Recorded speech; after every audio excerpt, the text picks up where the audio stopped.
सभी का स्वागत है अपने YouTube चैनल में। दोस्तों, उम्मीद करते हैं कि आप सब ठीक होंगे, स्वस्थ होंगे, मस्त होंगे। तो चलिए बिना समय जाया किए हम अपने टॉपिक पर ध्यान देते हैं। आज का हमारा टॉपिक है दिशा और दूरी, अभ्यास 3। दिशा और दूरी का अभ्यास 3 है। तो चलिए बिना समय गंवाए अपने सवाल पर ध्यान देते हैं। सामने देखिए, तभी आपको ये सवाल समझ में आएगा। तो चलिए सवाल पर ध्यान देते हैं। आज का सवाल है, गांव बी जो गांव ए के उत्तर में स्थित है, गांव सी जो बी के पूरब में स्थित है, गांव बी जो बाएं है गांव ए के गांव सी के सापेक्ष में गांव डी किस दिशा में है। यानी ये थोड़ा डिफिकल्ट सवाल है, लेकिन अगर आप ध्यान देंगे तो बस समझने मात्र की देरी है। जैसे आप ये सवाल समझ जाएंगे, आपको इसका उत्तर स्वयं सामने आ जाएगा।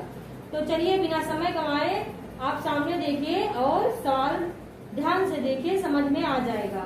तो सबसे पहले हम अपनी 4 दिशाएं बनाते हैं, उत्तर, पूरब, दक्षिण और पश्चिम।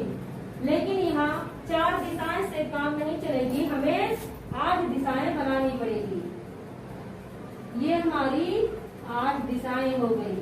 ये हो गया उत्तर पश्चिम, ये है उत्तर पूरब, ये है दक्षिण पूरब, और ये है दक्षिण पश्चिम कहो या दक्षिण पश्चिम कहो, या पश्चिम दक्षिण या दक्षिण पश्चिम। तो ये है दक्षिण पश्चिम। ये हमारी 8 दिशाएं हैं। तो क्या सवाल कह रहा है, ध्यान दीजिए कि कैसे ये सवाल लगेगा। तो सवाल कह रहा है, गांव बी जो गांव ए के उत्तर में है, यानी कैसे, गांव बी जो गांव ए के उत्तर में स्थित है।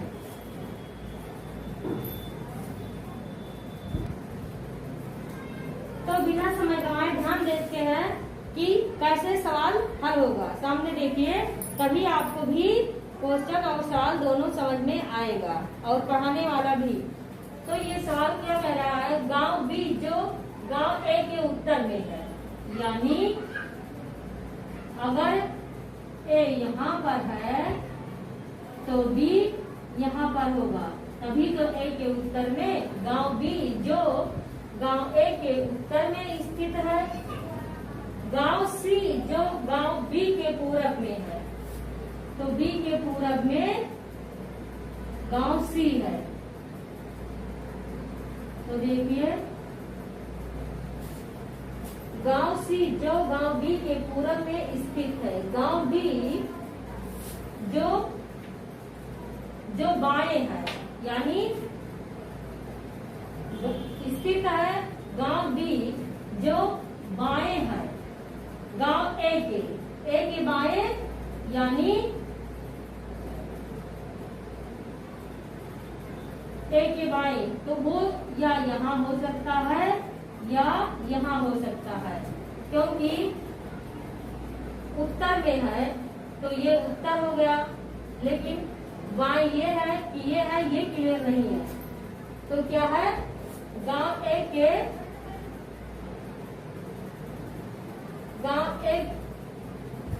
गांव डी जो बाएं है गांव ए के,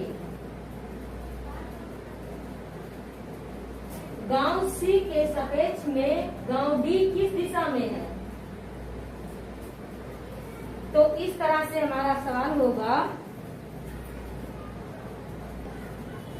तो समझिए, जो यहाँ था डी, तो यहाँ नहीं होगा। किस लिए, क्योंकि ये उत्तर में बता रहा है, तो ये उत्तर में है, तो इसका बायां यही होगा, ये इसका दायां हो जाएगा। ये बायां है और ये दायां है, तो दायां का हमें कोई बात नहीं करनी है, इसीलिए ये हो जाएगा। तो हमारा ये रिश्ता पूछ रहा है सी और डी का, सी और डी का पूछ रहा है। तो जब बी उत्तर में है, ए दक्षिण में है और सी पूरब में है, डी पर है, तो डी कहाँ पर है, यहाँ पर है, ए यहाँ पर है और बी यहाँ पे और सी यहाँ पर है। तो इस प्रकार से है। तो कौन सा पूछ रहा है हमसे, सी और डी का। तो ये पूछ रहा है सी के सापेक्ष में डी किस दिशा में है, तो सी की अपेक्षा डी किस दिशा में है, दक्षिण पश्चिम में, दक्षिण पश्चिम। तो हमारा ऑप्शन देखते हैं। देखिए कि बस कुछ ही सेकंड में ये सवाल हल हो गया है। तो सामने देखिए और उसका उत्तर का जवाब दीजिए। देखिए कौन सा ऑप्शन सही है। तो हमारा पहला ऑप्शन है पश्चिम, दूसरा है दक्षिण पश्चिम, चौथा है दक्षिण और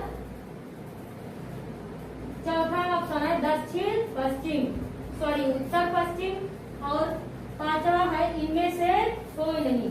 तो हमारा सवाल क्या कहा है, दक्षिण पश्चिम कहो या दक्षिण पश्चिम कहो या फिर पश्चिम दक्षिण कहो। ये दिशा जो है इसे दक्षिण पश्चिम भी कह सकते हो और पश्चिम दक्षिण भी कह सकते हो, क्योंकि ये पश्चिम से दक्षिण में हो जाएगा और ये दक्षिण से पश्चिम में हो जाएगा। तो हमारा ये दूसरा ऑप्शन सही है। तो उसी प्रकार से बिना समय गंवाए हम अपने दूसरे सवाल पर ध्यान देते हैं। तो सामने देखिए और सवाल को ध्यान से देखिए, समझिए और उसका उत्तर दीजिए।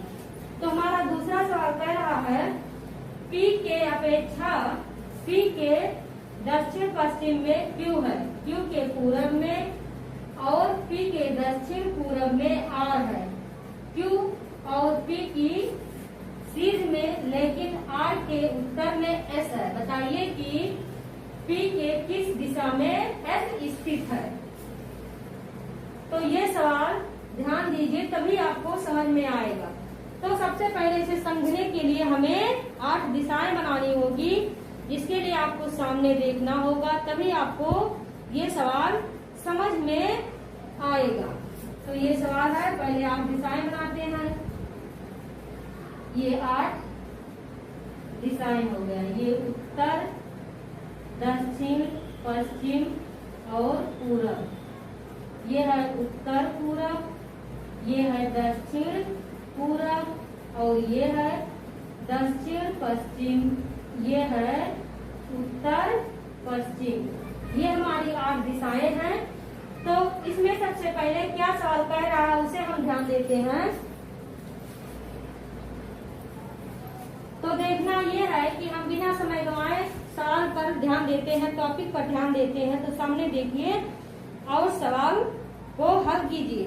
तो क्या कह रहा है, P के दक्षिण पश्चिम में Q है, यानी अगर P यहाँ है तो उसके दक्षिण पश्चिम में, दक्षिण पश्चिम कहाँ होगा, दक्षिण पश्चिम यहाँ नीचे, P के दक्षिण पश्चिम में Q है, तो Q यहाँ कहीं होगा।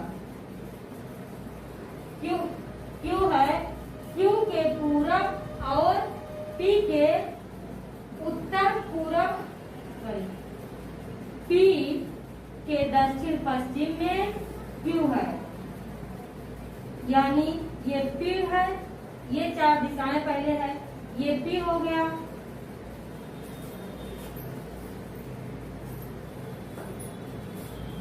ये P है और ये Q इसके दक्षिण पश्चिम में हो गया, दक्षिण और पश्चिम Q हो गया।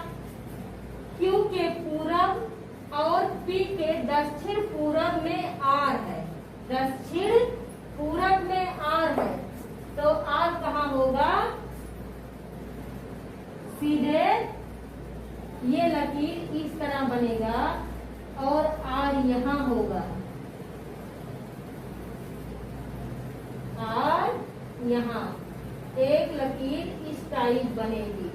तो ये Q हो गया दक्षिण पश्चिम में, ये इसके दक्षिण पश्चिम में Q हो गया, दक्षिण पश्चिम दक्षिण पूरब में Q है। तो देखिए दक्षिण पूरब में Q हो गया, R हो गया। Q और P की सीध में के उत्तर में एस होगा। तो देखिए क्यू और पी के सीध ऐसा है, आर के सीध में है, लेकिन आर के सीध उत्तर में ऐसा है। तो उत्तर में हो गया। बताइए कि पी के किस दिशा में एस स्थित है। तो क्या सवाल कह रहा है, देखिए ध्यान से, एक बार फिर से ध्यान से सवाल देख लीजिए, जिससे आपको समझ में आ जाए। सामने देखिए और सवाल को समझिए। सवाल क्या कह रहा है, पी के दक्षिण पश्चिम में क्यू है। तो दक्षिण पश्चिम में क्यू हो गया, क्यू के पूरब और पी के दक्षिण पूरब में आर है। तो देखिए क्यू के पूरब और पी के दक्षिण पूरब में आर है, क्यू और पी की सीध में, लेकिन आर के उत्तर में एस है। तो देखिए क्यू और पी की सीध में, आर के उत्तर में एस है। बताइए कि पी के किस दिशा में एस स्थित है।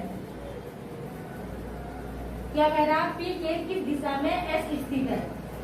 तो देखिए ये पश्चिम है, ये पूरब, ये उत्तर और ये दक्षिण। तो अगर P यहाँ है तो ये तिरछा पूछ रहा है, तो किस में है, उत्तर पूरब। तो हमारा पहला ऑप्शन है पूरब, दूसरा है उत्तर पूरब, तीसरा है उत्तर, चौथा है दक्षिण पश्चिम और पांचवा है इनमें से कोई नहीं। तो हमें इनमें से कोई नहीं देखना है, हमें देखना ये है उत्तर पूरब। ये हमारा दूसरा ऑप्शन है। तो दूसरा ऑप्शन हमारा सही है, उत्तर पूरब। पी के उत्तर पूरब में एस स्थित है। तो दोस्तों आज का हमारा टॉपिक यही समाप्त होता है। अगर आपको वीडियो पसंद आई है तो प्लीज लाइक, शेयर और सब्सक्राइब कीजिए, ज्यादा से ज्यादा शेयर कीजिए। हमारे साथ बने रहने के लिए धन्यवाद। अगले दिन मैं एक नए टॉपिक के साथ आपके सामने आऊंगी। तब तक के लिए जय हिंद, जय भारत।